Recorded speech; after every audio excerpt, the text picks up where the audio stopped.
Hello guys, myself Samiksha Agarwal welcomes you to CodeFix, a channel made for you, made by you. So let's now start today's problem. The problem today we have to solve is array operations. So let's get into this problem. तो आज की जो ये problem है ना, उसके अंदर अपने को एक एरे दे रखा होगा और अपने को बताना है कि अपने को इस एरे पे कितने मिनिमम ऑपरेशंस परफॉर्म करने पड़ेंगे ताकि अपन इस पूरे एरे को जीरो बना पाए और अपने को वही ऑपरेशंस रिटर्न कर देने हैं। यही अपना सिंपल सा क्वेश्चन है। अब अपन कौन कौन से ऑपरेशंस परफॉर्म कर सकते हैं अपने एरे के ऊपर। अपन एक स्टेप में मतलब एक ऑपरेशन में कोई सा भी एक सब एरे चूज कर सकते हैं जिसके अंदर कोई भी एलिमेंट जो है वो जीरो नहीं होना चाहिए, मतलब उस सब एरे में सारे नॉन जीरो एलिमेंट्स प्रेजेंट होने चाहिए और अपन उस पूरे सब एरे को एक ही बार में जीरो बना सकते हैं। ठीक है। और ऐसा भी है कि अगर अपने एरे में कोई भी जीरो प्रेजेंट नहीं है, मतलब अपन उस एरे को जीरो बना ही नहीं सकते, तो उस केस में अपने को वन रिटर्न कर देना है। यही अपना सिंपल सा क्वेश्चन है। तो अगर अपन इस क्वेश्चन को इसी एग्जाम्पल से देखें तो इस एग्जाम्पल में अपने को एरे ये दे रखा है और इस एरे में जो मोस्ट इंपॉर्टेंट बात है वो तो ये है कि अपने एरे में जीरो प्रेजेंट है। अगर अपने एरे में जीरो ही प्रेजेंट नहीं होता तो अपन सिंपली वन रिटर्न कर देते कि इस एरे को जीरो बनाना पॉसिबल ही नहीं है। बट अपने एरे में जीरो प्रेजेंट है तो अपन कैलकुलेट करेंगे कि अपन कितने स्टेप्स में मतलब कितने ऑपरेशंस में अपने एरे को जीरो बना सकते हैं। ठीक है। तो अब अपने को एक बार में एक ऐसा सब एरे चूज करना है जिसके अंदर कोई भी एलिमेंट जीरो ना हो और अपन उस पूरे सब एरे को एक ही बार में जीरो बना सकते हैं। तो अगर अपन ये 4 और 5 वाला सब एरे चूज कर लें तो इसके अंदर कोई भी जीरो एलिमेंट नहीं है, तो अपन इस पूरे सब एरे को एक ही बार में जीरो बना सकते हैं। तो अपना एरे क्या बन जाएगा 3 0 0 0। ठीक है। अब अपन दूसरा सब एरे चूज कर सकते हैं, ये वाला 3, इसके अंदर कोई भी एलिमेंट जो है वो जीरो नहीं है, तो अपन इस पूरे सब एरे को एक ही बार में जीरो बना सकते हैं। तो अपना दूसरा ऑपरेशन क्या हो गया, अपने दूसरा ऑपरेशन में पूरा एरे जो है वो जीरो बन चुका है और अपने टोटल 2 ऑपरेशन यूटिलाइज किए हैं, तो अपन 2 ही रिटर्न कर देंगे और 2 ही अपना आंसर है, मतलब अपन क्वेश्चन अच्छे से समझ चुके हैं। अब अपन देख लेते हैं कि अपन इसको सॉल्व कैसे करेंगे। तो इसको सॉल्व करने के लिए मैं एक बार कोड क्लियर कर देती हूँ। तो आप तो सोच रहे होंगे कि इसको सॉल्व करना बहुत ही ज़्यादा सिंपल है, जहाँ पे भी ज़ीरो आ रहा होगा मतलब अपने को सिंपली कैलकुलेट करना है कि अपने एरे में कितनी बार ज़ीरो आ रहा है। जैसे एक बार ज़ीरो आ रहा है तो वो अपने एरे को 2 पार्ट्स में पार्टीशन कर देगा।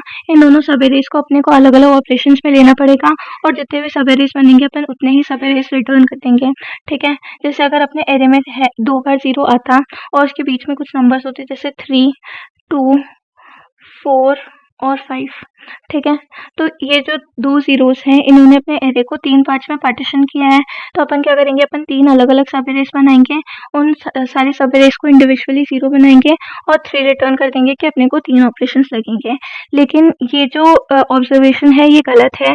अगर अपना जो एरे है वो ऐसा होता 2 0 0 3 4 5, तो अगर अपन यही केस फॉलो करते हैं तो इसके अंदर 2 बार ज़ीरो साथ में आ रहा है, तो ये जो 2 ज़ीरोज़ हैं ये अपने एरे को सिर्फ 2 ही पार्ट्स में पार्टीशन कर पा रहे हैं, 3 पार्ट्स में पार्टीशन नहीं कर पा रहे, क्योंकि ये दोनों ज़ीरोज़ जो है वो एक साथ हैं। तो इनके बीच का जो सब एरे बनेगा उसके अंदर कोई भी एलिमेंट नहीं होगा, तो उसके लिए अपने को एक स्टेप वेस्ट करने की कोई ज़रूरत नहीं है। तो अपना एक सब एरे ये वाला बनता, एक सब एरे अपना ये वाला बनता, इन दोनों को ही अपन एक-एक बार में ज़ीरो कर देते हैं और अपने को सिर्फ 2 ही ऑपरेशंस लगते हैं, जबकि अपने एरे के अंदर 2 ज़ीरोज़ हैं। ठीक है। सिमिलरली एक और जगह जहाँ पे फेल होगा कि अगर अपना जो ज़ीरो है वो स्टार्टिंग में या फिर एंडिंग में आ जाता है, तो जैसे स्टार्टिंग में आ गया तो 2 4 5। ठीक है। तो अपन बोलेंगे कि अपने एरे के अंदर एक ज़ीरो प्रेजेंट है, मतलब उस ज़ीरो ने अपने एरे को 2 पार्ट्स में पार्टीशन किया होगा, तो अपन उन दोनों पार्ट्स के लिए अलग-अलग कैलकुलेट करके 2 ऑपरेशंस रिटर्न कर देते हैं। ठीक है। लेकिन इस वाले ज़ीरो के आगे कोई भी एलिमेंट प्रेजेंट ही नहीं है, तो इसके लिए अपन एक स्टेप वेस्ट नहीं करेंगे, अपन सिर्फ एक ही स्टेप लेंगे जिसके अंदर अपना ये वाला सब एरे होगा और इसको अपन एक ही बार में ज़ीरो कर देंगे। ठीक है। तो अपने ये वाली जो स्ट्रैटेजी है वो तो काम नहीं कर रही है, तो वो अपन देख लेते हैं कि अपनी ऐसी कौन सी अप्रोच रहेगी जो वर्क करेगी। ठीक है। तो उस अप्रोच के लिए अपन क्या करेंगे, अपन सबसे पहले तो अपने सारे ज़ीरोज़ की पोजीशन नोट कर लेंगे। तो इस केस में अपने पास सिर्फ एक ही ज़ीरो है, तो अपन उसकी पोजीशन मतलब 1 नोट कर लेते हैं। अब अपन क्या करेंगे, अपन अपने एरे के स्टार्टिंग एलिमेंट से भी पहले वाली पोजीशन नोट कर लेंगे। मतलब अपने एरे की स्टार्टिंग पोजीशन क्या है 0, तो इससे पहले वाली पोजीशन हो जाएगी -1, तो अपन ने वो नोट कर ली और अपन अपने एरे के लास्ट की पोजीशन मतलब 3 को नोट कर लेंगे। ठीक है। अब अपना क्या हुआ, इससे अपनी रेंजेस बन गई। अपना फर्स्ट ज़ीरो कहाँ पे है, अपना फर्स्ट ज़ीरो यहाँ पे है और अपने एरे की स्टार्टिंग पोज़ीशन से पहले वाली पोज़ीशन कौन-सी है, ये वाली है, ठीक है? तो इन दोनों के बीच में एक एलिमेंट का गैप आ रहा है, मतलब अपना जो ज़ीरो है वो अपने एक एलिमेंट के बाद में है, तो अपने इस एक एलिमेंट का एक सब एरे बनेगा, ठीक है? तो इन दोनों के बीच में जो डिफरेंस है वो अगर ग्रेटर देन 1 हुआ, तो अपन बोल देंगे कि इन दोनों के बीच में एक सब एरे बनेगा, तो उसके लिए अपन +1 कर लेंगे अपने काउंट के अंदर कि अपने को एक सब एरे मिल चुका है, ठीक है? फिर अपना लास्ट नंबर कहाँ पे है, मतलब लास्ट नंबर की पोज़ीशन कौन-सी, ये वाली है, ठीक है? और अपने ज़ीरो की पोज़ीशन कौन-सी, ये वाली है। तो इन दोनों के बीच में भी 2 एलिमेंट्स का गैप है, ठीक है? मतलब इन दोनों के बीच में भी एक सब एरे बनेगा, तो अपन क्या करेंगे, उसके लिए काउंट को फिर से प्लस-प्लस कर देंगे कि अपना काउंट 2 हो चुका है, क्योंकि अपने 2 सब एरेज़ बन रहे हैं, क्योंकि इन दोनों के बीच में जो गैप है वो भी ग्रेटर देन 1 है, ठीक है? जैसे ही अपना गैप जो है वो ग्रेटर देन 1 होगा, अपने को पता चल जाएगा कि 2 ज़ीरोज़ के बीच में कोई ना कोई एलिमेंट प्रेज़ेंट है, मतलब कोई ना कोई एलिमेंट एक्सिस्ट कर रहा है, तो उसके लिए अपन अपने काउंट को प्लस-प्लस कर देंगे कि उस एलिमेंट के लिए अपना एक सब एरे बनेगा, ठीक है? सिमिलरली अगर अपना एरे के अंदर जो ज़ीरो है वो सबसे पहला एलिमेंट होता, जैसे 0, 3, 4, 5 होता, ठीक है? लेट्स सपोज़, तो अपना सबसे पहला एलिमेंट कौन-सा होता, -1, फिर अपने ज़ीरो की पोज़ीशन मतलब 0, ठीक है? और फिर अपने लास्ट एलिमेंट की पोज़ीशन मतलब 3, ठीक है? अब इस -1 और 0 के बीच में गैप कितना है, सिर्फ 1 एलिमेंट का है, तो अपने को पता चल जाएगा कि इस -1 के जस्ट बाद में 0 आ रहा है, इन दोनों के बीच में कोई भी एलिमेंट प्रेज़ेंट नहीं है, तो अपन क्या करेंगे, अपन अपने एरे के मतलब अपने काउंट के अंदर सब एरे वाले काउंट के अंदर कुछ भी प्लस नहीं करेंगे, वो 0 ही रहेगा।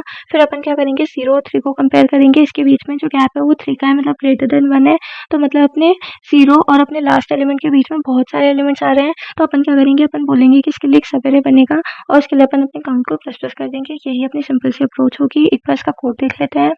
तो इसके कोड में मैंने क्या किया, मैंने वही वेक्टर बनाया जिसके अंदर मैं सारी पोज़ीशंस को स्टोर करूँगी। फिर उसके लिए मैंने सबसे पहले -1 को पुश कर दिया, फिर मैंने अपने पूरे एरे में इटरेट किया और जहाँ पे भी मेरे को 0 दिखा, मैंने उस 0 की पोज़ीशन को अपने एरे के अंदर पुश कर लिया। फिर मैंने क्या किया, मैंने अपने लास्ट वाली पोज़ीशन मतलब n को पुश कर लिया है, ठीक है? फिर मैंने क्या बोला कि अपना काउंट जो है उसको 0 बनाओ, फिर क्या करो, अपने पूरे जो भी एरे था ना जिसके अंदर अपन ने पोज़ीशंस नोट की थी, उसके अंदर चलो, अब देखो कि अपने जो नेक्स्ट एलिमेंट है और अपना जो करंट एलिमेंट है, उसके बीच का जो गैप है वो अगर ग्रेटर देन 1 हुआ, मतलब उन दोनों ज़ीरोज़ के बीच में कोई ना कोई एलिमेंट प्रेज़ेंट है, तो अपने सब एरे का काउंट जो है वो प्लस-प्लस कर दो और लास्ट में अपने सब एरे के काउंट को ही रिटर्न कर दो। यही अपना सिंपल सा सॉल्यूशन था। एक बार सबमिट करके देखते हैं।